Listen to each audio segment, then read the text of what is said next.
Hay dos temas para el día de hoy. Uno es el virus de la influenza, o hablar del virus de la influenza, y otro es hablar de los coronavirus, quizás de manera particular un poquito sobre el COVID-19, ¿sí? Creo que, y de igual forma aprovecho la clase para seguir puntualizando en el famoso tema de replicación viral, que es su discusión. Y creo que hoy la clase se presta justo para eso, sobre todo para diferenciar las formas de entrada y las formas de replicación del genoma, porque justo vamos a ver dos virus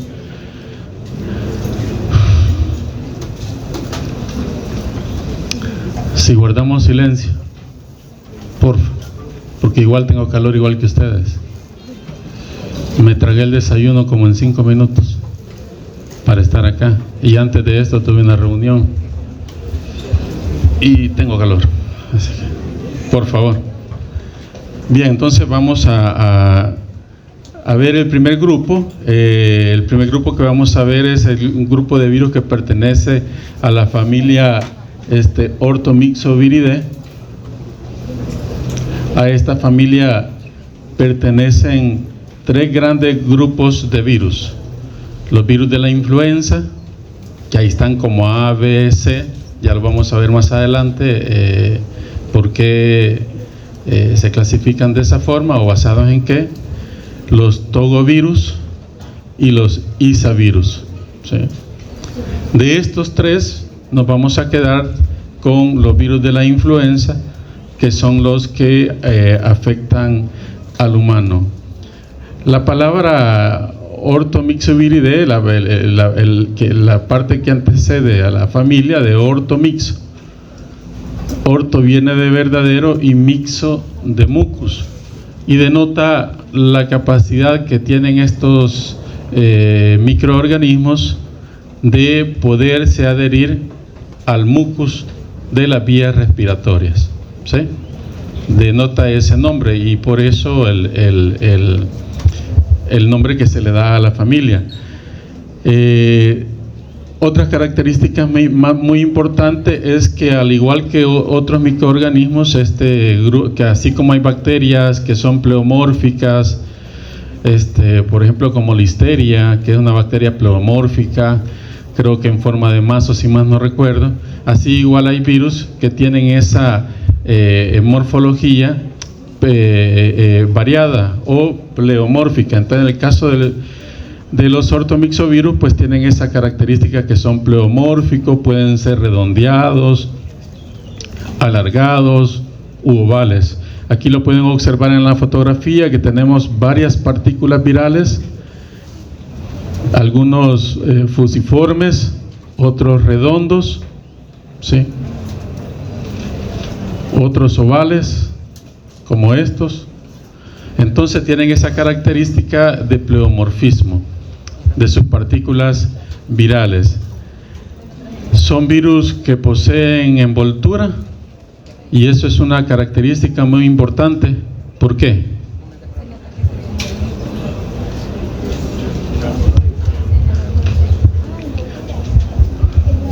Dígalo, Carla. ¿Por qué?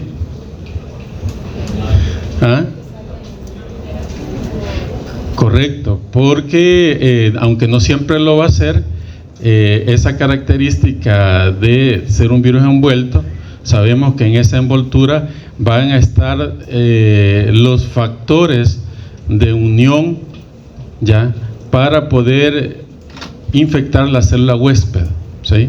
Van a estar en esa envoltura, ¿sí? Entonces es importante estudiar las características de esa envoltura. Secundariamente, lo que ya se han aprendido ustedes, que los virus envueltos son más susceptibles a lejía, etcétera, etcétera, ¿verdad? Y por supuesto que eso es importante, porque también a partir de ello uno toma las medidas de bioseguridad para con un virus, ¿de acuerdo? Bien, entonces son virus envueltos. Otra característica muy importante es que son virus segmentados. Los virus que han estado viendo anteriormente, ya tuvimos una clase de virus conmigo, ¿verdad? Sí, herpes.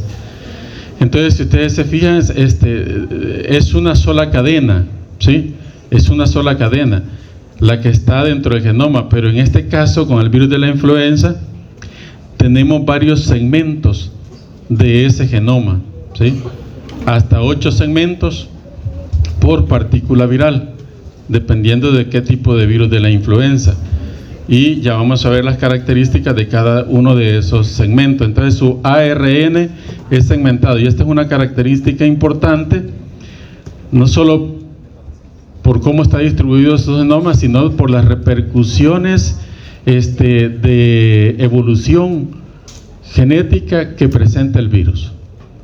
Es en esta característica de este ARN segmentado en la que recae que todos los años necesitamos una nueva vacuna del virus de la influenza, ¿sí? Y ya lo vamos a ver más adelante por qué. ¿Quiénes se han puesto la vacuna contra la influenza este año? Ay, Dios. Son súper poderosos los jóvenes, no se enferman. Y ahí está, por ahí uno. ¿Estás mal, va? ¿No es mal de la edad? Deberían de... ¿Cómo? Deberían de usar la mascarilla. Bien, entonces son ARN segmentados y es una característica muy importante. La otra característica importante es que su ARN es en sentido negativo, ¿sí? ¿Y eso por qué es importante? Tomarlo en cuenta. Ya habían estudiado para la replicación, ¿verdad? Ya habían leído todo el material.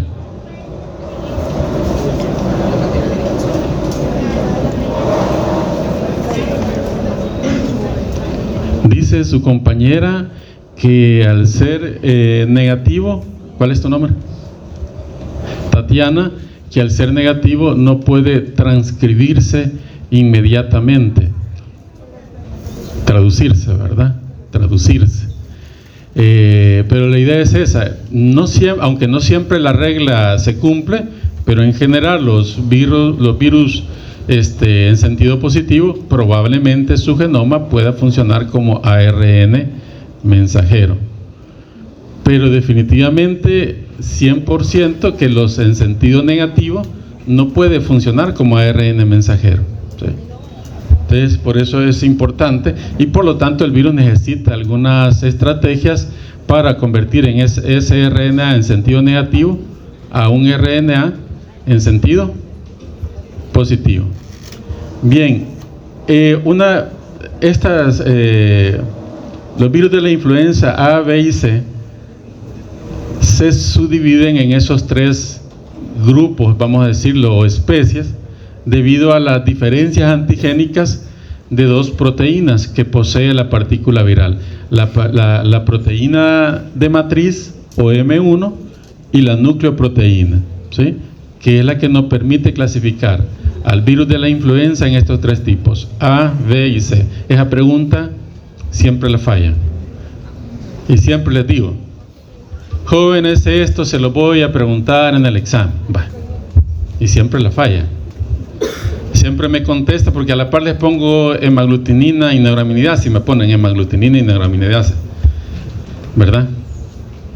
Entonces, debido a estas diferencias antigénicas es que tenemos los 3 tipos de virus de la influenza, A, B y C. ¿De acuerdo? ¿Todo bien? No, la respuesta ya la di. O sea, acabo de dar la pregunta con la respuesta y me está preguntando cuál es la respuesta a la pregunta. Es que ¿saben por qué se pierden? Porque están escribiendo. Yo respeto a los colegas que se paran y que les gusta ver que ustedes están escribiendo. A mí no me gusta ni que estén escribiendo ni que estén con el celular pasándolo para arriba. Lógicamente, si lo están pasando para arriba, no están prestando atención a la clase, ¿verdad? ¿De acuerdo? Entonces debería darle vuelta al celular. O si tiene algo de comunitaria, pues ni modo, vaya a hacerlo. Yo no me molesto porque se salgan, ¿de acuerdo? Bien, entonces, y lo desconcentran ahora. Les decía que los 3 tipos de influenza que hay, A, B y C, está basado en las diferencias antigénicas de la proteína de matriz y de la nucleoproteína. ¿Sí? Va. Bien, algunos aspectos generales. El virus de la influenza A pues infecta a humanos y a otras especies, y esto es muy importante. Ese otras especies es sumamente amplio, va desde aves, cerdos, las gallinas, otros mamíferos, ballenas, delfines, etcétera, etcétera, etcétera. Es decir que virus de la influenza A tenemos hasta de sobra. De suerte para el humano, no todos los virus de la influenza A pueden pasar de una especie a otra, es decir, hacer el salto de especie, ¿sí? Pero eventualmente al humano puede dar salto de especie algunos virus de la influenza, sobre todo aquellos que están en algunos animales con los cuales el ser humano mantiene contacto frecuente, como aves de corral, aves silvestres en cacería, aquellos que tienen criaderos de cerdo, etcétera. En algún momento podrían, a través de esos animales, poder adquirir un nuevo virus de la influenza, ¿sí? Y vamos a ver más adelante cómo se genera un nuevo virus que pueda pasar al humano. Entonces, el virus de la influenza A infecta a humanos y otras especies, y muchas veces de esas especies pueden pasar al humano. Nuevos virus para los cuales nuestro sistema inmunológico no los reconoce, y todos somos huéspedes susceptibles. ¿Cuántos años tenían en 2009?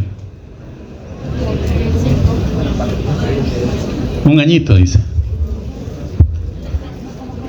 Entonces, si se recuerdan, en 2009 fue el primer susto de la pandemia ya de gripe porcina, H1N1, ¿verdad? ¿Se acuerdan? Que en las escuelas y cerraron, o sea que lo de 2020 ya medio había habido una antesala, ¿verdad?, de lo que iba a pasar. Y justo lo que pasó en 2009 es lo que les estoy describiendo, que ya lo vamos a ver más adelante, y que puede volver a pasar este año o el siguiente año, o ya, pues sí, ojalá que no, ni siquiera nos hemos recuperado de COVID. Puede causar enfermedad de leve, moderada y hasta severa, desde un cuadro tipo resfriado hasta una neumonía viral primaria, y causar la muerte del paciente. ¿Sí? Así son los cuadros de la influenza, que lo van a ver el otro ciclo. Y puede causar epidemias y pandemias. Este cuadrito es otra pregunta del examen. El virus de la influenza tipo B está limitado a humanos, pero también se ha identificado en algunos animales como focas, por ejemplo, ¿sí? Como focas. Así que lo agregan allí al cuadro como focas, que aquí no aparece, y generalmente causa enfermedad de leve a moderada, pero en ocasiones puede causar cuadros graves y comprometer la vida del paciente. De hecho, la vigilancia epidemiológica molecular es importante porque se ha detectado que en algunos años es la influenza B la que ha estado causando los cuadros más graves y por tanto la mayor cantidad de muertes por influenza, ¿sí? Es decir, que causa cuadros leves, pero en determinados momentos, en brotes epidémicos, puede causar cuadros más graves que incluso que el de la influenza A. Puede causar epidemia, pero no causa pandemias, ¿sí? Y por eso les hablaba de brotes epidémicos en una región de un país, o en un país, o en un grupo de países, pero no va a provocar una pandemia. Y el virus de la influenza C, que está limitado al humano y a los cerdos, agreguen también ahí a los cerdos, humanos y cerdos, puede causar enfermedades leve a moderada y no causa ni epidemias ni pandemia, ¿sí? Entonces, de interés para la salud pública, influenza A e influenza B, ¿de acuerdo? Y si yo les preguntara ahorita si es de interés eso para la salud pública, ¿cuáles tipos de virus lleva la vacuna contra la influenza? Ahí ¿ve? Ya ven, ya sabían ustedes. ¿Ya? Basta con razonar un poquito. ¿De acuerdo? ¿Queda claro esta parte?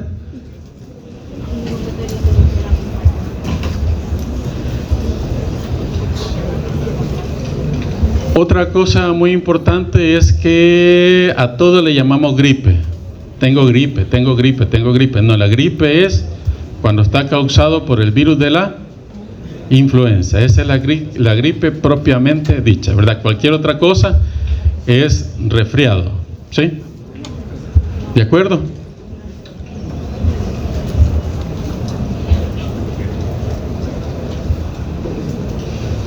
Entonces hablábamos al principio que su genoma es segmentado, es un RNA en sentido negativo, y el virus de la influenza A va a tener 8 segmentos. Aquí tenemos un ejemplo de la partícula viral donde tenemos 1, 2, 3, 4, 5, 6, 7, 8. Puede ser influenza A o influenza B, ¿verdad? Que ambos tienen 8 segmentos. Y el virus de la influenza C, que tiene 7 segmentos. Otra pregunta de examen. ¿Cuántas van? Va, me avisan porque tengo que hacer 25. 3. Bien. Vean otro aspecto muy importante. Voy a aprovechar. Y es que... no se puede abrir. Bueno. Y es que cada segmento va a codificar para una proteína o grupo de proteínas, ¿de acuerdo? O sea, no es que cada segmento es un genoma del virus, sino que son porciones del genoma viral, ¿sí? Son porciones, por eso se dice que está segmentado, y cada segmento codifica para un producto proteico particular. Entonces tenemos la nucleocápside, bueno, tenemos el genoma.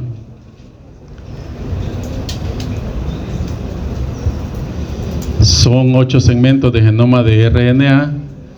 Protegiendo a ese genoma tenemos la nucleocápside. Asociado a esas moléculas de RNA vamos a encontrar una proteína que se llama proteína de exportación nuclear. Va a estar asociada a ese genoma, ¿sí? Proteína de exportación nuclear, y además al genoma lo va a estar cubriendo una nucleoproteína, de tal forma que esa nucleoproteína más esa proteína de exportación nuclear y el RNA en sentido negativo forman los complejos ribonucleoproteicos. Y esto tiene una importancia al momento de la replicación viral, sobre todo por lo que dijo su compañera, como es en sentido negativo no se puede ir a traducir. Ya lo vamos a ver. Entonces tenemos el genoma con las características que ya les mencioné. Luego de la nucleocápside tenemos la proteína de matriz. Luego tenemos la proteína M2 de membrana y luego la envoltura. Y embebidas en la envoltura tenemos glicoproteínas, ¿ya? Glicoproteínas muy importantes. Tenemos de dos tipos, de 15 a 16 hemaglutininas, y neuraminidasas tenemos 9. Neuraminidasas. No vayan a escribir neuro, porque se las vamos a poner malas. Neuraminidasas, ¿verdad? Entonces, estas dos proteínas, estas dos glicoproteínas van a estar en la envoltura y tienen dos funciones muy importantes, una para el virus y otra para nosotros. La del virus es que estas glicoproteínas son las que le permiten la infección de la célula huésped y la liberación de la partícula viral una vez se ha producido de la célula que ha infectado, ¿sí? Estos dos grupos de proteínas tienen esas funciones y para nosotros es importante desde el punto de vista antigénico porque son muy inmunogénicas. Quiere decir que la respuesta inmune va a estar dirigida en parte a esas dos glicoproteínas. Siempre la respuesta inmune se dirige a todos los determinantes antigénicos de cualquier agente infeccioso, pero dentro de esos determinantes hay otros que son más inmunogénicos y esos se vuelven más importantes para nosotros. Entonces, resumiendo, en la partícula viral tenemos de afuera para adentro la envoltura lipídica, las neuraminidasas, las hemaglutininas, la proteína de matriz M2, la proteína más interno a la envoltura, la proteína de matriz M1 tenemos la proteína no estructural 1, ya dentro de la nucleocápside, y tenemos la nucleoproteína que va a estar asociado a cada uno de los segmentos, y además va a estar esa proteína de exportación nuclear. Sumado a eso, va a haber un complejo que va a estar asociado al complejo ribonucleoproteico, va a estar asociado el complejo polimerasa, que va a estar formado por PB1, PB2 y PA, ¿sí? ¿A qué le llama ese complejo polimerasa? Su compañera ya les dijo que es en sentido negativo y que por lo tanto no puede traducirse inmediatamente, ¿sí? Y nuestra maquinaria enzimática no puede a partir de ARN formar ARN, no puede. Entonces la partícula viral ya lleva acompañada su complejo polimerasa, ¿sí? O sea que va preparado para poder superar esa dificultad. ¿Queda claro esa parte? Sí. Pues no está claro.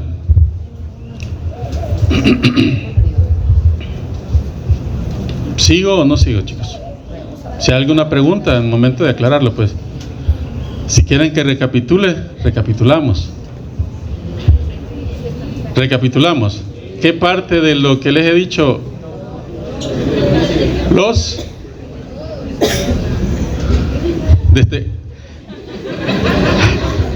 Qué brillante, ha sido lo más. Quiere que recapitule desde que empezamos Transmi, dice.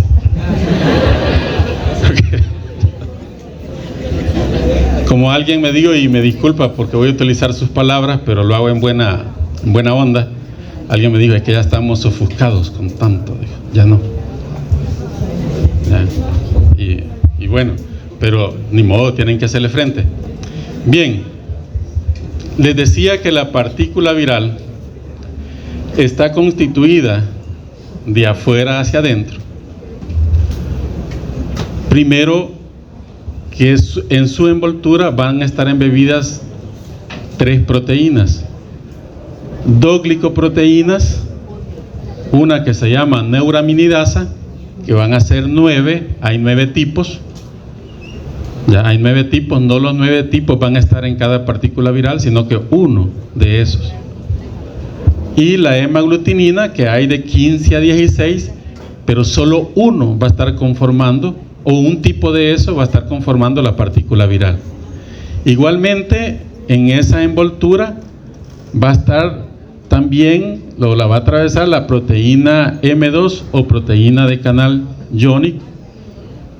Justo abajo de la envoltura va a estar la proteína de matriz, que va a formar la matriz de la partícula viral, acá, miren. Y luego, más adentro, ya hablando de la nucleocápsida, tenemos al genoma viral, que está constituido por 4 componentes, que va a estar acompañado de 3 componentes. El genoma viral va a estar acompañado del complejo de polimerasa, de la nucleoproteína y de la proteína de exportación nuclear, junto con el RNA. Eso forma el complejo ribonucleoproteico, ¿sí? Que es muy importante que esté conformado de esa forma, ya que la nucleoproteína rodea cada segmento de RNA. Y esa es la característica básica del virus, del ortomixovirus, ¿sí? Del virus de la influenza. ¿Queda claro esta vez? Bien. Entonces, cada uno de esos segmentos, numerados del 1 al 8, ¿sí?, va a codificar para un componente proteico en particular. Por ejemplo, el segmento 1 va a codificar para proteínas que son componentes de la transcriptasa de RNA. El segmento y el 2 y el 3 pues hacen lo mismo, el segmento que es PB2, PB1 y PA. Miren, ¿se acuerdan la diapo anterior? El complejo polimerasa va a estar constituido por PB1, PB2 y PA, esas tres proteínas, ¿sí? Entonces, el segmento 1, el segmento 2, el segmento 3, cada uno codifica respectivamente para PB2, PB1 y PA, en ese orden, que constituyen la polimerasa viral. Aquí dice transcriptasa de RNA o polimerasa viral, ¿sí? Entonces, si yo les pregunto cuáles segmentos de RNA del virus codifican para la polimerasa viral, ¿cuál es la respuesta? 1, 2 y 3. Pero si ya les pregunto cuál es el componente proteico que codifica el segmento 1, 2 y 3 respectivamente, que conforman la polimerasa viral, ¿cuáles son? PB2, PB1 y PA. Así se estudia esa tablita, ¿de acuerdo? O sea que está bien simple, lo que pasa es que necesita tiempo. El componente 4 codifica para hemaglutinina, miren, que es una glucoproteína parte de la envoltura. El componente 5 está relacionado con proteínas de RNA y de la polimerasa y de la nucleocápsida. El componente 6, la neuraminidasa. El componente 7, la proteína de matriz y la proteína de canal iónico. Es lo que les decía, que casi todos los segmentos codifican para una proteína, pero el 7 y el 8 codifican para dos componentes proteicos, ¿sí? Y el 8 codifica para una proteína no estructural que es muy abundante, que impide el empalme del pre-RNA mensajero como respuesta de evasión de la respuesta inmune, ¿sí? Y la NS2, que es la proteína de exportación nuclear, ¿sí? Entonces, si ustedes se fijan, cada uno de los segmentos constituye un componente proteico viral, sea con función enzimática o solamente estructural, pero que conforman la partícula viral. Entonces, justo les he rodeado lo que quiero que estudien de este cuadro, que es el número de segmento con la proteína y la función, ¿sí? ¿Qué era la número 7? La número 7, la proteína de matriz y la proteína de canal iónico. Bien, y solo del segmento 1, 2 y 3, pues se aprenden cómo se designan esos genes, PB1, PB2 y PA, ¿de acuerdo?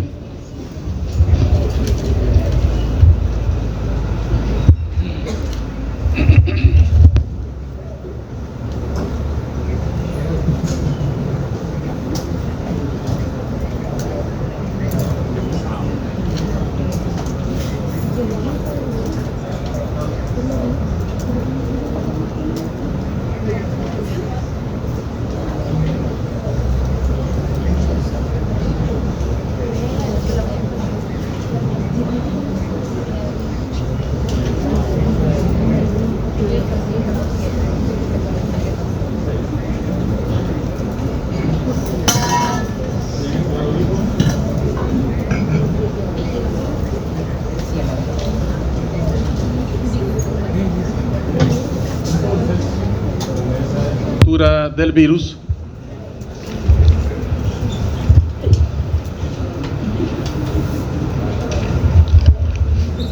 Vamos a ver algunas particularidades de cómo el virus infecta la célula.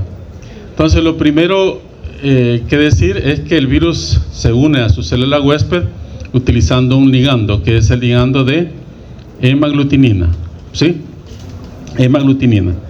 Y esa hemaglutinina, que ya vimos que es una glicoproteína que está en la envoltura viral, se va a unir al ácido oxálico, a un ácido oxálico que pueda estar unido a galactosa por un tipo de enlace muy particular, por ejemplo el enlace alfa 2,6, y esto es sumamente importante, ¿ya? De que esa hemaglutinina solo se pueda unir a ese ácido oxálico que se encuentre unido a ese azúcar ligado por ese enlace alfa 2,6. ¿Por qué es importante?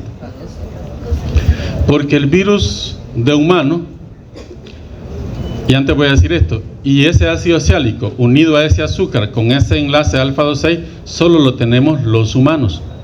Hay algunas especies de animales que lo tienen, pero en menor abundancia, pero nosotros lo tenemos, por ejemplo, en todas las células de la vía respiratoria, ¿sí? Entonces el virus o la hemaglutinina de los virus de influenza humana se unen específicamente a ese ácido oxálico galactosa ligado por enlace alfa-2,6. Y es así como un virus de influenza equina, por ejemplo, no nos puede infectar normalmente, porque el ácido oxálico de las vías respiratorias de ese equino, su ácido oxálico está unido a un azúcar, pero por enlace alfa-2,3, y ya la hemaglutinina de virus humano no puede unirse a ese, ni la de virus equino no puede unirse al nuestro, ¿sí?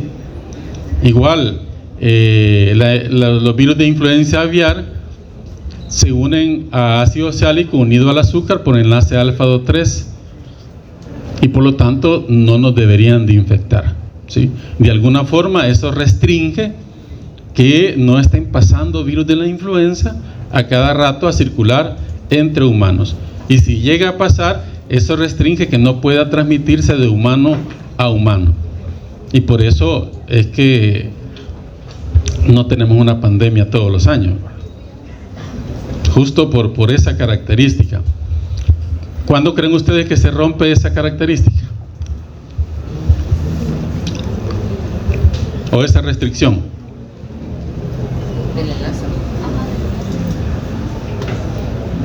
Cuando el virus,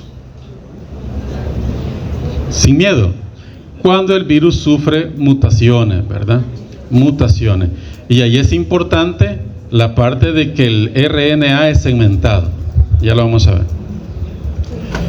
Entonces, se une a enlaces alfa-2,6, va a unirse, y hablábamos que los virus pueden entrar por fusión o por endocitosis mediada por receptor. Y hablamos dos cosas fundamentales, que fusión es que la envoltura del virus se une a la envoltura de la célula huésped y libera la nucleocápside hacia el interior de la célula huésped, ¿sí? O incluso de un solo libera el genoma.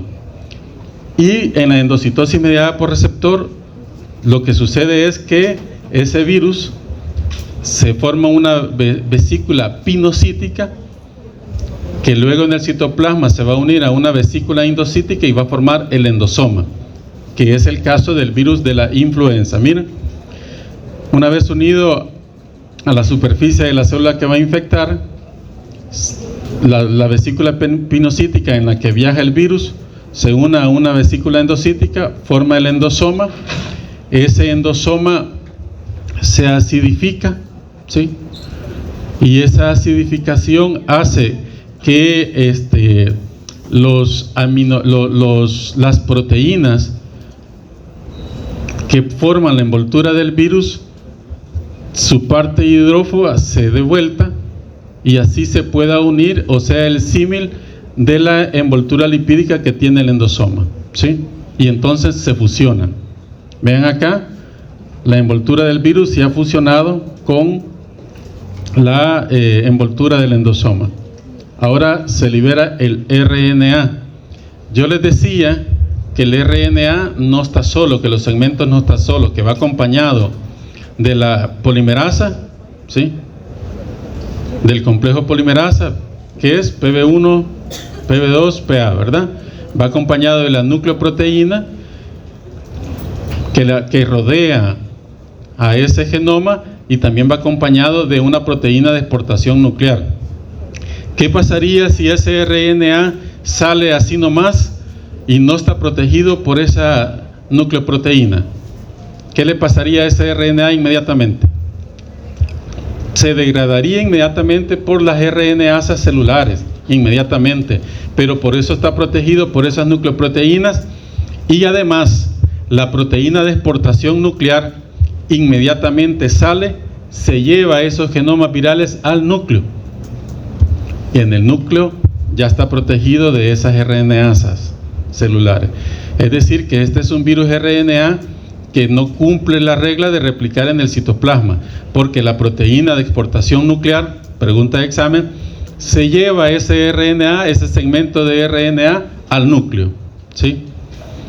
Y si se recuerdan, ese RNA iba acompañado de otro complejo proteico que se llama polimerasa. Inmediatamente llega al núcleo, esa polimerasa hace dos cosas, ¿ya? Como es en sentido negativo, empieza a hacer copias en sentido positivo, y ese ya pueden funcionar como ARN mensajero. Igual esa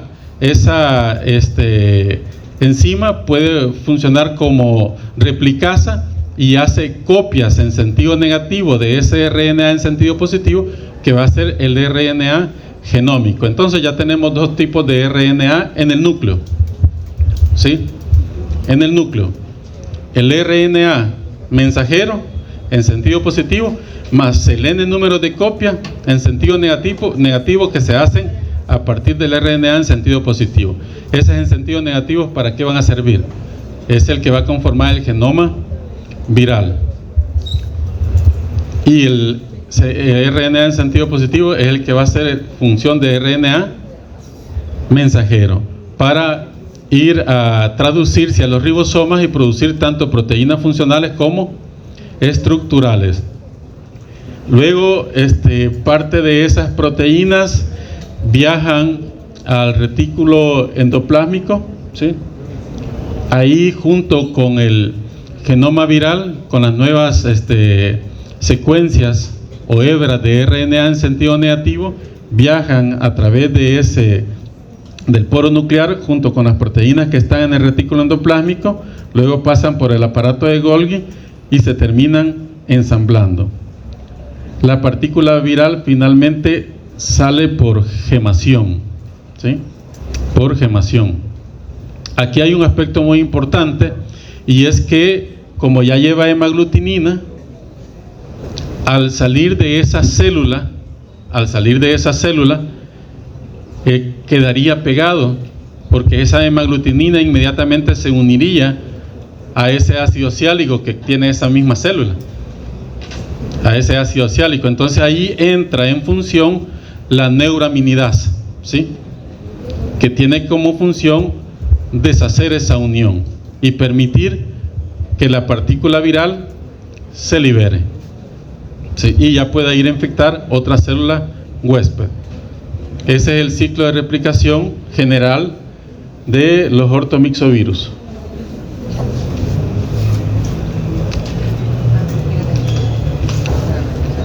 ¿Queda claro? Ahí hay varias preguntas, ¿sí? Pregunta 1: ¿qué le pasa al RNA cuando sale de la vesícula endocítica? ¿Y cuál es la proteína encargada de llevarle al núcleo? Pregunta 2: ¿a qué receptor se une? La hemaglutinina. Pregunta 3: ¿qué hace que se pueda liberar la partícula viral? ¿Qué proteína o qué glicoproteína tiene la función de ayudar a que se libere la partícula viral y que no quede unida a la célula huésped? ¿Cuál dije? Neuraminidasa, correcto. ¿En dónde se sintetiza tanto el RNA mensajero como genómico del virus? En el núcleo. No, pero esa ya no es la pregunta. Bien. Quiero ver. Sí. Ahí está. ¿Todo claro? ¿Sí o no? Bien. Entonces, otro aspecto muy importante que les decía es que no todas las hemaglutininas, esas 15, 16 que hay, o las neuraminidasas, todas van a estar al mismo tiempo en la partícula viral. Solo una ya va a estar presente, puede en cantidad, pero solo un tipo. Y es así como vamos a nombrar a estos virus. Por ejemplo, el nombre de los subtipos. Tenemos 3 tipos de influenza. ¿Cuáles son? Pero entonces de la influenza A tenemos influenza B tenemos subtipos. Entonces, ¿cómo se nombra? Porque no se les da nombre como otro virus, sino que se basa en la hemaglutinina y en la neuraminidasa. y en estas características. Entonces los subtipos se nombran por el tipo de virus. Tenemos 3, ¿verdad? A, B y C. El huésped de origen, es decir, de qué mamífero, animal, ballena, foca, caballo, ave, humano, fue aislado ese virus. La zona geográfica de donde se aisló.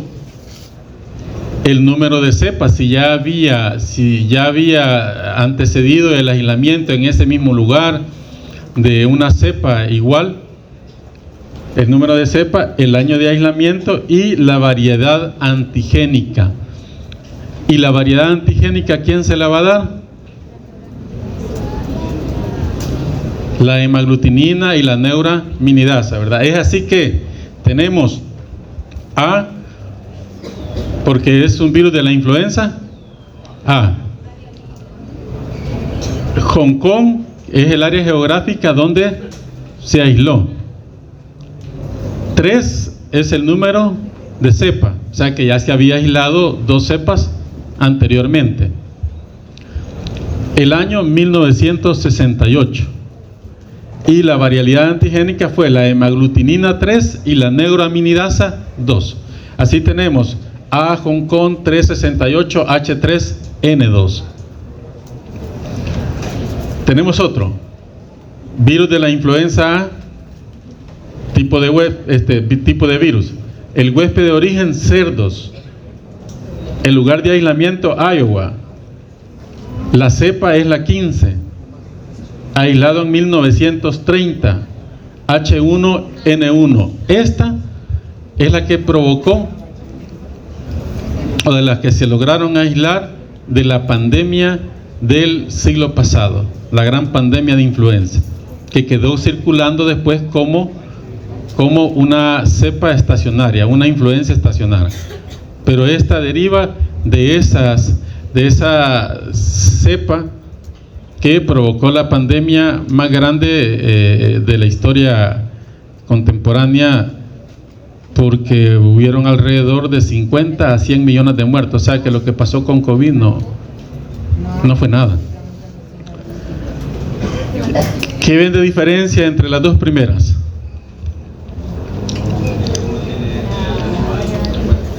Una tiene el huésped de origen y la otra no. ¿Por qué creen que es?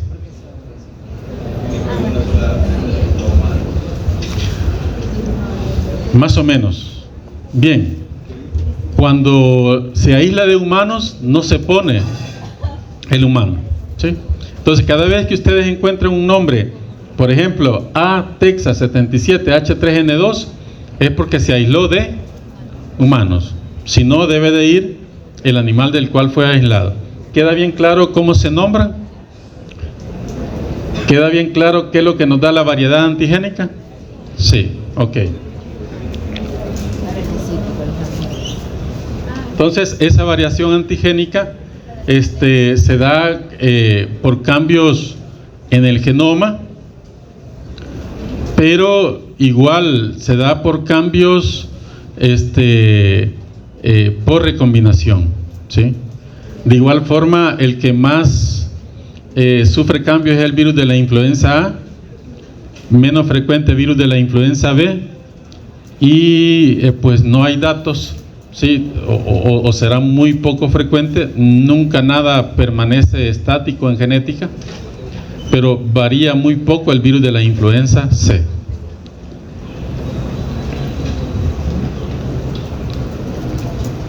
Esa variación antigénica puede ser por 2 tipos, llamado drift antigénico o shift antigénico. Voy a ir un poco más rápido porque necesito terminar. ¿Qué horas son? Tengo que terminar en 5 minutos. Es que después tenemos que hablar de coronavirus. Entonces, el drift antigénico son cambios constantes y pequeños de composición antigénica. Por ejemplo, cuando esa polimerasa que acompaña el virus comete un montón de errores, pero no tiene corrector. Nuestras polimerasas cometen errores, pero corrigen. Van corrigiendo en la mayoría de las veces, pero la polimerasa viral no tiene un corrector, y por lo tanto, cuando está haciendo las copias del ARN genómico, es decir, del ARN ARN en sentido negativo, de repente comete un error y en vez de un nucleótido, en vez de adenina, puso guanina. Y a eso se le llama, ¿cómo se llama eso? Mutación.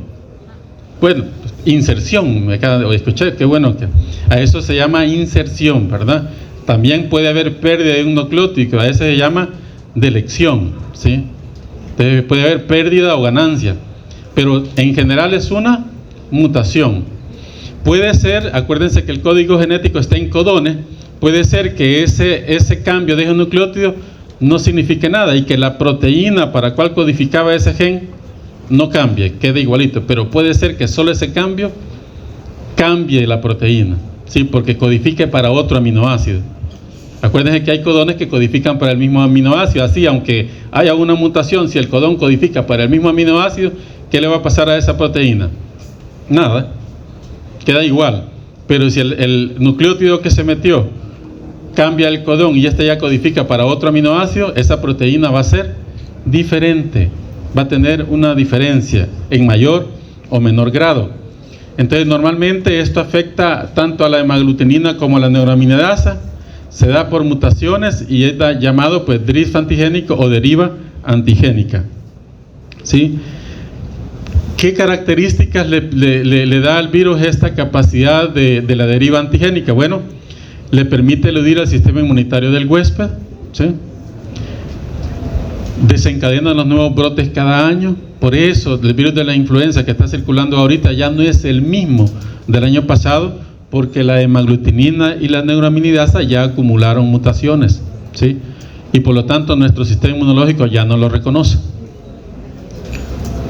Entonces desencadena los nuevos brotes epidémicos y además le confiere resistencia a los antivirales. Por ejemplo, una sola mutación en un solo aminoácido le confirió resistencia cuando salió el oseltamivir, un antiviral para la influenza muy exitoso. De repente los pacientes ya no respondieron al oseltamivir y resulta que una sola mutación, ya un cambio de nucleótido, cambió la proteína y ya el oseltamivir ya no funcionó sobre el virus. ¿Ya? Entonces la deriva antigénica le confiere la resistencia a los antivirales, ¿verdad? Igual que en las bacterias, resistencia antiviral. Y bien, los otros cambios, bueno, esto ya lo mencionamos. Esto es lo que les mencionaba. Un solo cambio de nucleótido provocó que la histidina en la posición 275 de la neuraminidasa fuera reemplazado por tirosina, y eso ya le dio la resistencia al oseltamivir. De ahí tenemos el chip antigénico, que es la variación antigénica mayor, y aquí lo que sucede ya no es una mutación, sino que recuérdense que el genoma viral está conformado por 8 segmentos. Imagínense que el cerdo está infectado con una influenza porcina, y el que cuida los cerdos anda influenza en ese momento también, por influenza humana, pandémica, H1N1. Cada uno ya acumulando las mutaciones que el virus tiene al estarse replicando, y de repente el humano le transmite esa influenza humana al cerdo, que dicho sea de paso, el cerdo es una de las especies que es muy permisiva a la coinfección. Ya, a la coinfección quiere decir que en las células del epitelio respiratorio de ese cerdo, en una sola célula, van a haber virus de la influenza porcina y virus de la influenza humana. Acuérdense que el de la influenza porcina A es influenza A. ¿Cuántos segmentos tiene? 8. Y el de la influenza humana A, ¿cuántos segmentos tiene? Los dos virus adentro de la célula. ¿Y cómo va a ser el virus y la célula para decir, no es que este segmento 1 es de este y no es del otro? No puede. Al momento de ensamblarse, el segmento o parte del segmento de influenza humana puede ser ensamblada en la partícula viral porcina y viceversa, ¿sí? Y por ejemplo la humana puede ensamblar componentes de la porcina, pero haber mantenido la información genética todavía de poder infectar al ser humano, ¿sí? Eso fue lo que provocó la influenza porcina de 2009. ¿De acuerdo? Entonces, el shift antigénico o cambio antigénico mayor es el que provoca las pandemias, ¿sí? Las pandemias. Es un proceso de recombinación y este afecta todo, pero particularmente la hemaglutinina.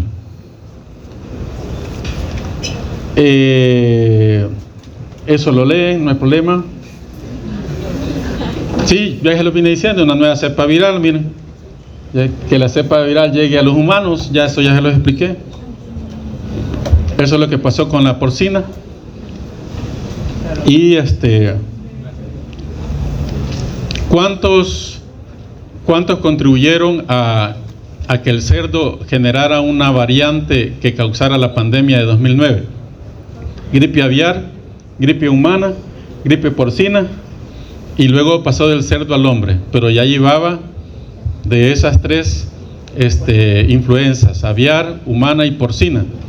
Cuando se hizo la secuenciación de esa influenza H1N1 porcina, que le llamamos en 2009, se determinó que traía influenza aviar del linaje asiático, de la influenza estacional humana, de la influenza porcina de Estados Unidos, y Estados Unidos en ese momento le echó la culpa a México, ya, cuando realmente era la influenza porcina de origen norteamericano, o sea, que eran cerdos que habían venido de Estados Unidos, y la influenza porcina del linaje eurasiático, que igual entraban por Estados Unidos, ¿sí?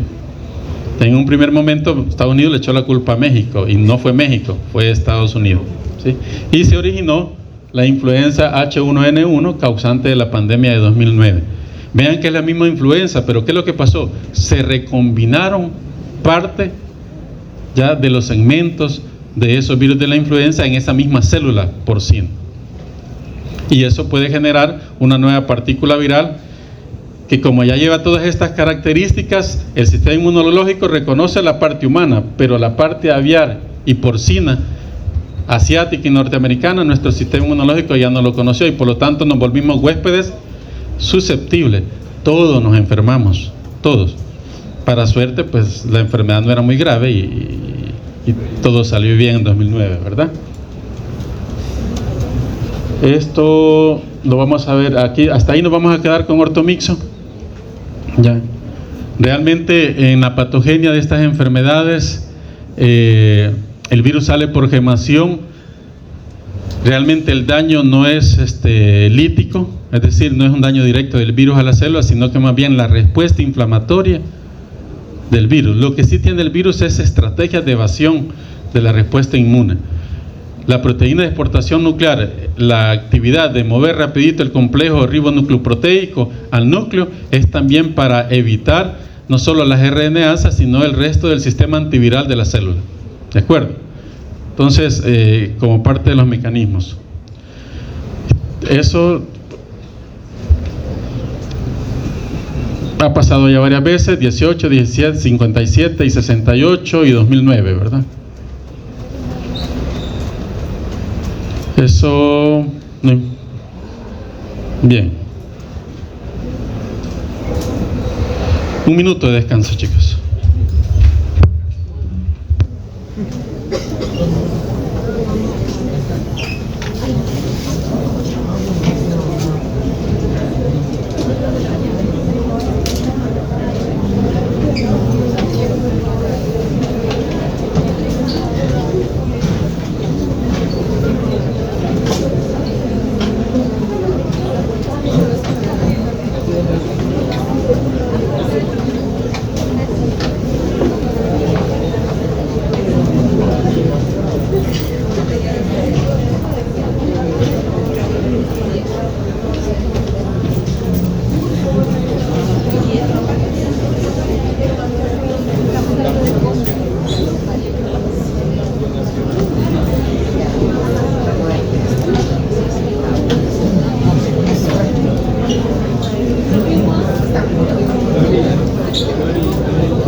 Bien, ya pasaron los 5 minutos. Sentémonos.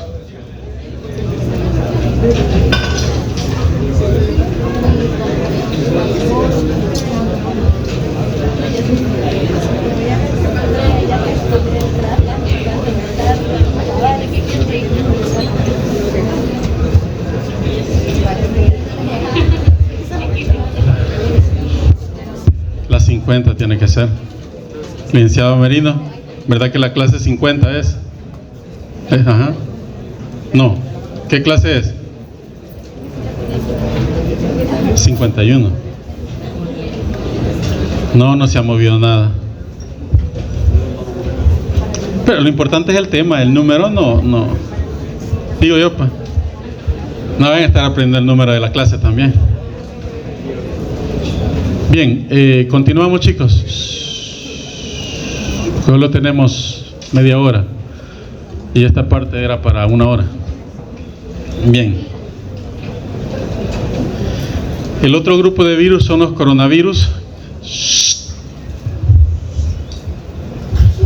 Vaya, las chicas de los cuchitos. Bien, el otro grupo que tenemos son los coronavirus, aunque no me voy a entretener mucho, porque ustedes ya son expertos. Son súper expertos. Hasta la señora que vende tortillas sabe de todo. Sabe del gen, de la proteína espícula, de cuál receptora se unía, de cuáles eran las variantes, cuál era la última variante. Todo. Allí en la tortillería se discutía todo eso. Y si ustedes iban a traer las tortillas, pues ya son expertos. ¿O no van a traer las tortillas ustedes? No. Ya no vivieron eso ustedes. Ahí se da cuenta uno de cosas. Bien, entonces los coronavirus siempre han estado con nosotros, siempre, desde siempre, igual que la influenza, ¿sí? Y los primeros coronavirus fueron documentados a mediados del siglo pasado, pero no porque no estuvieran con nosotros desde siempre, sino porque a principios del siglo y sobre todo a mediados del siglo pasado, pues ya hubieron técnicas que nos permitía, pues, determinar e identificar algunos virus, entre ellos los coronavirus. Entonces tenemos distintos coronavirus, ya la mayoría causantes de resfriado común, pero algunos de esos coronavirus, sobre todo en el momento que han pasado de su reservorio animal al humano y ha logrado transmitirse de humano a humano, ha causado problemas, ¿sí? Ha causado problemas. Probablemente los coronavirus que se identificaron a mediados del siglo pasado, en la década del 70, el 80, probablemente también causaron problemas. Pero como la comunicación en esos días era más difícil, en Asia se podrían estar muriendo mucha gente de gripe y bueno, o sea, nadie se daba cuenta y la parte del comunismo y el capitalismo en ese momento también de alguna forma restringía el acceso a información. Entonces probablemente esos virus, cuando pasaron al humano, causaron el mismo problema que SARS-CoV-2, ¿ya? Pero no se documentó. Además, las condiciones de transporte a nivel mundial eran más deficientes, ¿sí? A diferencia de hoy. Entonces, todos ellos al final terminan como causantes de resfriado. Y miren, el SARS-CoV-2 prácticamente ha quedado como un causante de resfriado estacional, podríamos decirlo. Y ojalá que así sea y no vaya a cambiar. Entonces, tenemos distintos tipos de virus o ejemplos que han pasado del animal al humano y se han quedado como resfriados. Tenemos el SARS-CoV, SARS-CoV-2, MERS-CoV, ¿ya? Y todos estos coronavirus tienen características muy particulares de su estructura. Es que su genoma es RNA, a diferencia del anterior. Esta es una sola banda, es en sentido positivo. ¿Y qué implicaciones tiene eso? Espérame, ya no hay. ¿Qué implicaciones? No, porque el objetivo es que todos tengan claro eso, pues, porque les sirve para todas las clases. ¿Qué implicaciones tiene de que sea en sentido positivo? ya puede funcionar como ARN mensajero, ¿sí? Una sola banda, la cápside tiene simetría helicoidal y el genoma se asocia a una fosfoproteína básica también llamada proteína N o nucleoproteína. Es un virus envuelto, ¿sí? Y en esa envoltura están las glicoproteínas que le permiten infectar la célula huésped, y esas mismas glicoproteínas son las que también nos permiten a nosotros montar una respuesta, porque son las más inmunogénicas de parte del virus, ¿sí? Igual que el ejemplo del virus anterior. Estas glicoproteínas son esas espículas en forma de pétalo, que son glicoproteínas que están subdivididas en dos partes: la subunidad 1, que le da el rango del hospedero y el tropismo celular, es decir, ese ligando que se va a unir al receptor de la célula huésped, y la región S2 es la que le va a permitir la fusión. Les dije que un virus tiene dos formas de entrar a la célula. ¿Cuáles son? Por fusión o por endocitosis mediada por o receptor o viropexia, ¿verdad?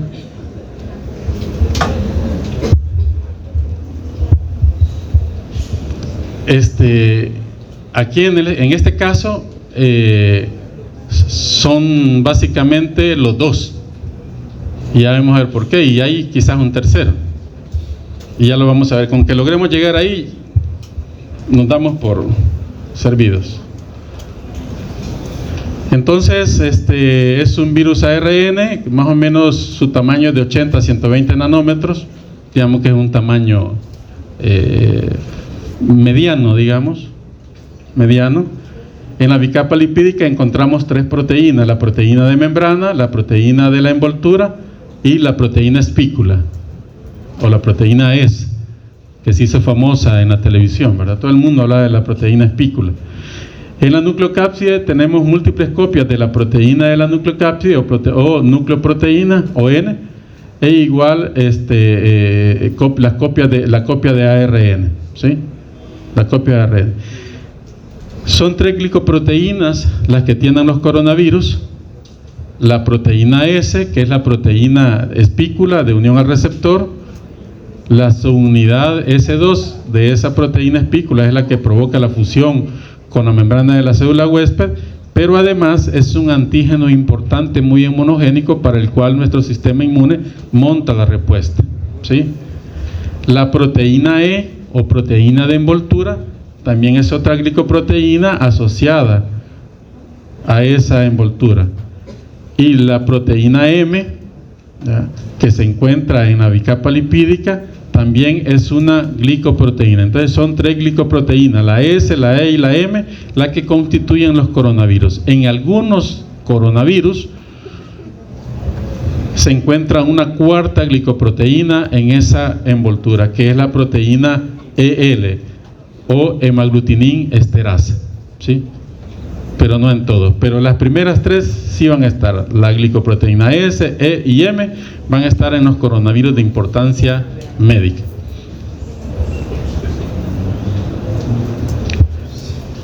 Entonces, hablábamos de que genoma RNA en una sola banda, sentido positivo, y que se asocia a un nucleoproteína o proteína M, que realmente es una fosfoproteína. Lo importante de esta lámina es que las primeras regiones del genoma, ¿sí?, más o menos el genoma mide aproximadamente unas 29.500 pares de base, unas 100 más, unas 100 menos, y aproximadamente de las 22.000 par de bases hacia abajo, hacia la base 1, son genes que codifican para proteínas, miren, no estructurales, ¿sí? Dentro de esas hay una proteína muy importante que la vamos a ver en la siguiente lámina, y de ahí en adelante son genes que codifican para proteínas estructurales. A la cabeza, las tres glicoproteínas que mencioné anteriormente, ¿sí? Entonces, vean acá, por ejemplo, la NSP12, que está dentro del rango antes de las 22.000 pares de base, esa proteína NSP12, que es la polimerasa viral, codifica para la polimerasa viral. ¿Qué quiere decir con esto? Si está codificada, el virus no va acompañado de la polimerasa, sino que como su ARN en sentido positivo inmediatamente es traducido. ¿Qué se produce primero entonces? Las proteínas no estructurales, porque son las que van a pasar a gobernar la maquinaria enzimática de la célula huésped, y son las que van a asegurar que se comience a generar más copias de ARN mensajero y genómico de eso. Entonces, esta es una de las primeras que se van a expresar, que es el NSP12 o RNA polimerasa. Tenemos la proteína S, que es la proteína espícula, que, dicho sea de paso, ya lo mencioné, va a estar constituido por dos regiones, por una subunidad 1 y la subunidad 2. Y la subunidad 1, y por favor presten atención a esto porque es importante para la siguiente lámina, va a estar constituida por dos regiones, por el RBD o dominio de unión al receptor, y por el RBM o motivo de unión al receptor, ¿sí? Por estos dos dominios, que en su conjunto hacen el trabajo de reconocer el receptor al cual se van a unir. ¿Qué significa AC2?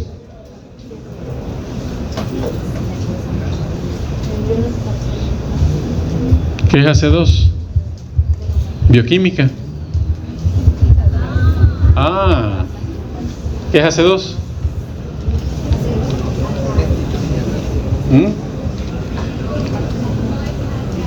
Es el receptor de la enzima convertidora de angiotensina 2. Eso iba a decir. Entonces, la proteína espícula, de manera particular S1, reconoce a ese receptor AC2, ¿sí? Un aspecto muy importante es la región del dominio de unión al receptor, o RBD, de la subunidad 1, porque puede adoptar dos conformaciones. Una plana, así, que lo que hace es que ayuda a evadir la respuesta inmunitaria, que los anticuerpos no puedan reconocer a esa parte de la proteína espícula, o cambiar a una conformación de bisagra, que es la conformación para unirse al receptor, pero en ese momento se vuelve susceptible a las inmunoglobulinas, ¿sí? Entonces, esa función de bisagra, de cambiar la conformación a bisagra o plana, es función del RBD, de la subunidad 1, o del dominio de unión a receptor por el inglés, acá, ¿de acuerdo?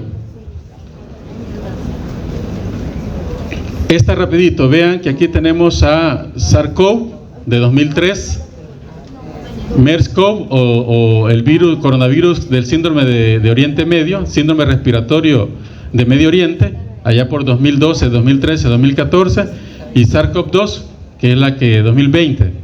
Pero si ustedes se fijan, todos tienen la proteína espícula, las dos subunidades N, M y E. Proteína espícula, las dos subunidades N, M y E. Pero si ustedes se fijan, cuando estén leyendo la presentación, la longitud de aminoácidos, a pesar de que es la misma proteína espícula, cambia. Y así como cambia la longitud de aminoácidos tanto de la región S1 como de S2, cambia entonces la identidad antigénica de esa proteína, y de igual forma cambia el receptor y el tropismo de la célula, porque vean que en el caso de SARS-CoV y SARS-CoV-2, el RBD, la subunidad 1 reconoce a AC2, pero en el síndrome respiratorio de Medio Oriente, MERS-CoV, el RBD ya no reconoce a AC2, sino que reconoce otro receptor, ¿sí? Que es el receptor de PP4 o dipeptidilpeptidasa 4. Se encuentra abundante en vía respiratoria, pero también en riñones, ¿sí? También en riñones. Y por eso las características clínicas de esa enfermedad. Entonces, esas diferencias van a permitir que X o Y coronavirus pueda preferir o tener tropismo por una u otra célula. Esas diferencias, aunque sean la misma proteína espícula, sea el mismo gen, tiene diferencias en su secuencia, y esas diferencias se traducen a diferencias en la secuencia de aminoácidos, y por lo tanto cambia el tropismo celular. Esta la pasamos. Esto ya lo estuvimos mencionando, son generalidades epidemiológicas. El 229E y el OC43 son las principales causas de resfriado común, ¿sí? Brotes parecidos a rinovirus, y pueden ocurrir reinfección de esto. Todos los años nos podemos estar reinfectando de estos coronavirus, todos los años, y nos puede volver a dar resfriado común. Por eso no nos curamos. Y significa más o menos del 5 al 10% de los resfriados en niños y adultos. SARS-CoV ya no circuló desde 2003, y si lo hace con un cuadro de parecido al resfriado común. El NL73 o New Haven coronavirus igual causa patología como de resfriado común. El coronavirus HK1 también resfriado común, pero los más frecuentes son estos tres, 229E y OC43. Luego tenemos síndrome respiratorio de Medio Oriente, MERS-CoV, y COVID, SARS-CoV-2, que es el de la pandemia que tuvimos. También, aparte de estas afecciones respiratorias, los coronavirus también pueden causar infecciones entéricas ocasionales, sobre todo en menores de 12 años, y además algunos coronavirus se han asociado con síndromes neurológicos, pero esto es muy poco frecuente, ¿sí? ¿A dónde dice? Voy. Perdón, infantes menores de 12 meses. Perdón, ya no veo. Vamos a ver.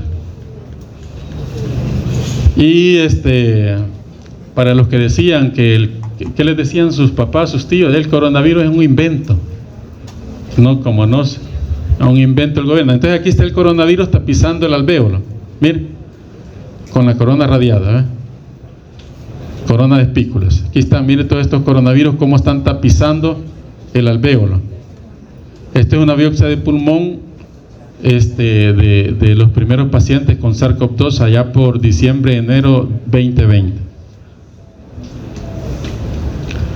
Vean que el origen pues es similar, la historia para todos, está relacionado con murciélagos, con civetas, con pangolines, con el humano mismo, etcétera, y por lo tanto es bien difícil definir de dónde vienen cada uno de estos coronavirus, pero el mecanismo por el cual estos virus llegan al humano podría estar resumido en este esquema. Y el murciélago siempre jugando un papel central, las especies de murciélago como fuente de coronavirus, pero tomando como en cuenta intermediarios mamíferos que eventualmente pueden llegar al humano y lograr adaptarse y lograr transmitirse de humano a humano, ¿sí? Que fue lo que pasó en 2020 y que ha pasado varias veces durante el siglo pasado y que ya pudo ser documentado, ¿sí?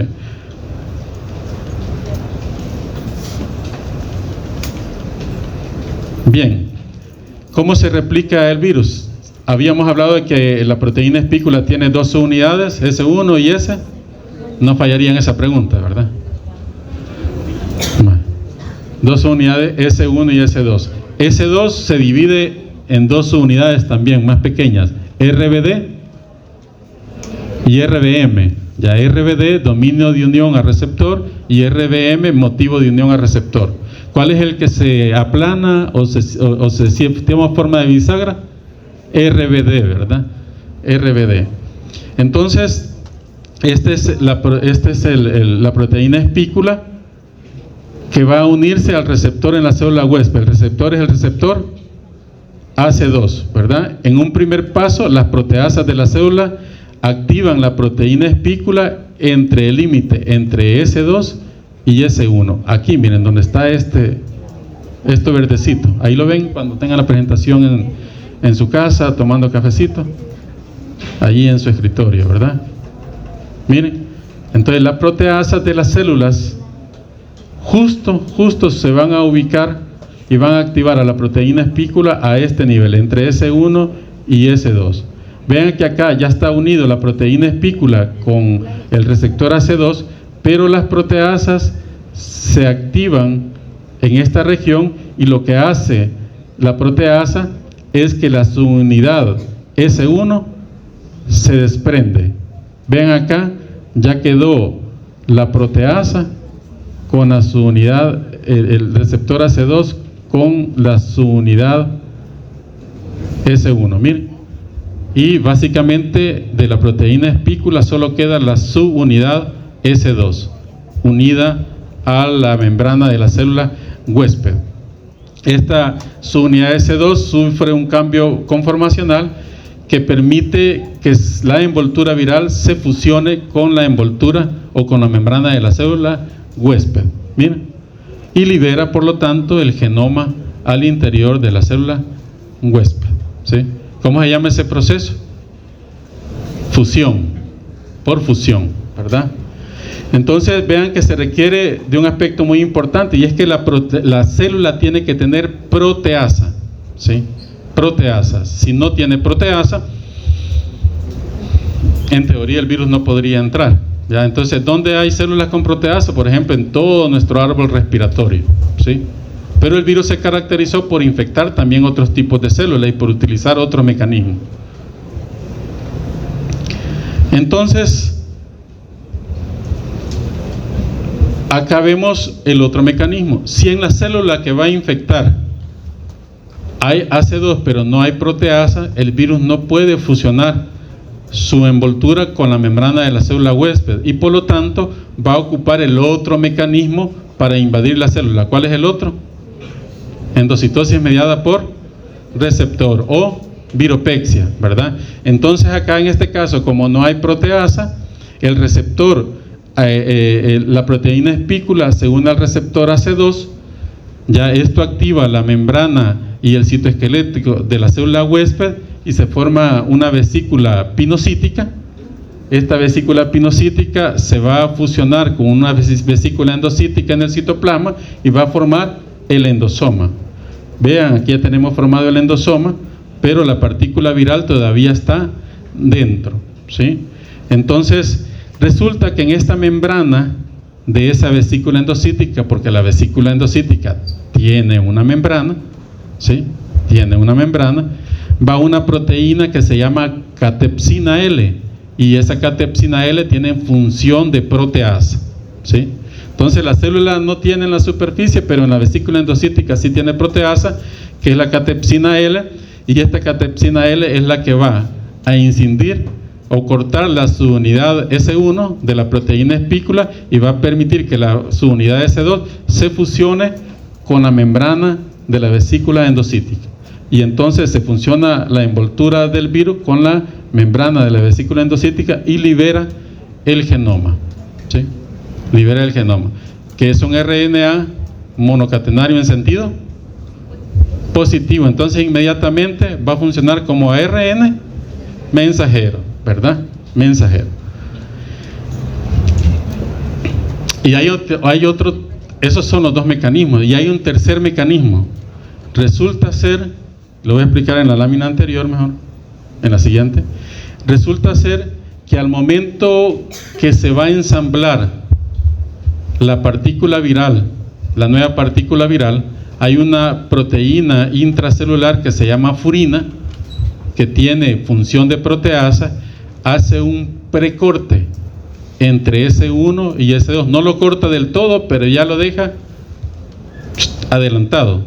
Esa furina se llama sitio de unión a furina o sitio de corte de furina, y esa proteína espícula va precortada, prescindida, de tal forma que esa partícula viral, cuando se libere, cuando salga de la célula infectada por exocitosis, inmediatamente va a poder infectar la célula contigua, independientemente tenga o no proteasa, ¿sí? Porque como ya va precortada la proteína espícula, fácilmente se va a unir la subunidad S2 a la membrana de la célula huésped y se va a fusionar y va a invadir. Entonces son tres mecanismos que tiene el SARS-CoV-2 para poder infectar a la célula huésped, ¿sí? fusión, endocitosis mediada por receptor oviropepsia o por un precorte en el punto de unión a furina. ¿De acuerdo? Entonces, una vez se corta, el ARN en sentido positivo se va a traducir, va a formar proteínas estructurales y funcionales, y además se van a hacer copias del RNA viral, ¿sí? De acuerdo. Luego de eso se van a ensamblar las partículas virales y van a salir de la célula por exocitosis, ¿sí? Exocitosis. La exocitosis normalmente le provoca un daño a la célula huésped, ¿sí? Le va a provocar un daño a la célula huésped, y normalmente la patogenia de este virus radica en evadir la respuesta inmune y, aparte de evadirla, en desencadenar una respuesta inflamatoria exagerada en el huésped, que es la que provoca la mayoría de los síntomas, si no es que todos. Y las complicaciones, sí hay enfermedades de base, pero hay un componente importante genético en esa respuesta inflamatoria, y que va a determinar la gravedad o no de la enfermedad. MERS-CoV igual, tiene la misma estructura. Vea que igual que SARS-CoV-2 puede hacerlo de la misma forma, mire, por fusión, ya, o por endocitosis, mire. Solo que esta no tiene sitio de precorte de furina, pero lo puede hacer de la misma forma, por fusión o por endocitosis mediada por receptor, y el proceso es igual. Ahora, cada uno de estos pasos sería importante saberlo, dónde se acumulan las proteínas una vez se han producido, dónde transita el virus para poderse ensamblar, pasa por el aparato de Golgi, retículo endoplásmico, cómo se transporta a la membrana para ensamblarse, o dónde se ensambla, etcétera. Cada uno de estos pasos es importante, saber que puede entrar por fusión, o por endocitosis mediada por receptor, o por el sitio de corte de furina, que es otro mecanismo. Es importante saberlo. ¿Por qué es importante saber todo eso?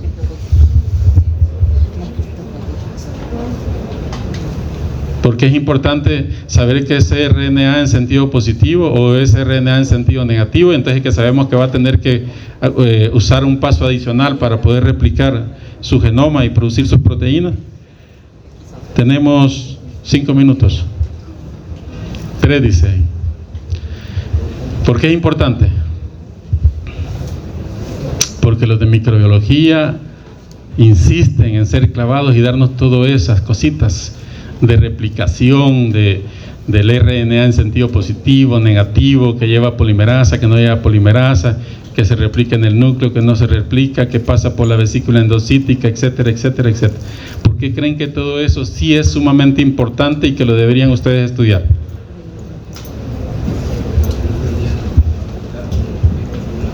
Bueno, para saber el tropismo, conocer cuál es su ligando y el repertorio de células que pueda. ¿Qué más?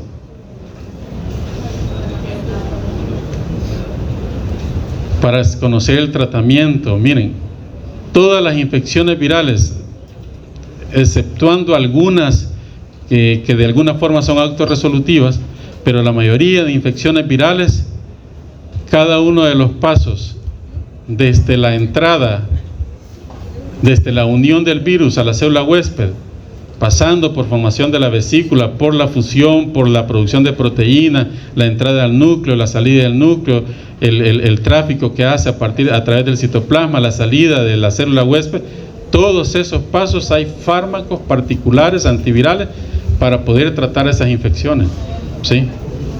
Y si usted no sabe todos esos pasos, usted no va a poder dar tratamiento a esta persona. Va a dar tratamiento que siempre dan todos los médicos que no se aprendieron los ciclos de replicación viral, que es aciclovir, dan para todo. Sí, en serio, hasta para COVID-19 dieron aciclovir, tal vez le hace algo, ¿ya? Cuando el aciclovir, y para otro tipo de virus con genoma, ¿qué genoma es el herpes? ADN, ¿verdad? Entonces es otro mecanismo de replicación.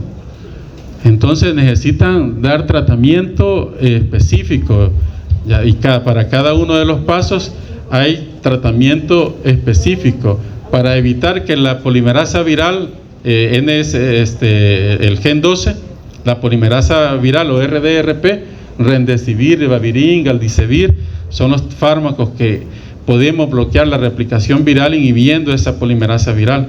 Y así con cada uno de los componentes o pasos que da el virus en su replicación, podemos utilizar un fármaco en particular, pero si no sabemos cuáles son los pasos de replicación, podrán existir los mejores fármacos del mundo, pero usted nunca va a saber cómo utilizarlo, ¿sí?